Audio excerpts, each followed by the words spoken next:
One Central Florida company is trying to change the food truck industry by feeding the appetites of the entire world by making the trucks in downtown Orlando. News 13's Bakari Savage found out how the company wants to transform the way people see and use food trucks.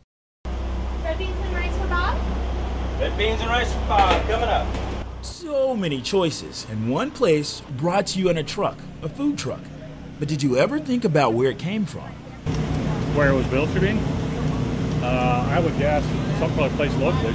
Craig Minkus and his wife Louise are eating from Voodoo Kitchen on a truck made in Orlando, which is feeding the appetite of not only Central Florida, but also the country and even the world. On our way to Moscow, Russia.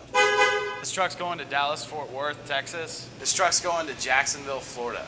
Jordan Schild and Jeremy Adams are with Prestige Food Truck, and although food trucks are welcomed at events like the Lake Mary Festival of the Arts, some operators have faced opposition in certain locations.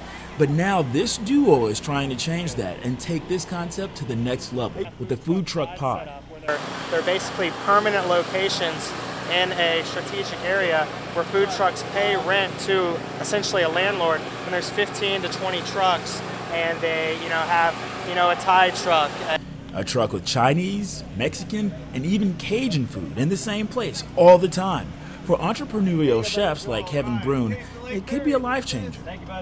I had jobs in events and entertainment management for the longest time, and cooking was a hobby. And with the price tag starting at $45,000, your hobby can take off too, maybe even to Moscow, like this truck's destination. I hope they have heaters inside of them from Moscow. If Adams and Schild get their way, you won't have to travel to Moscow or even all over town to get your favorite foreign dish because you can find it in a pod. In Lake Mary, I'm Bakari Savage, News 13.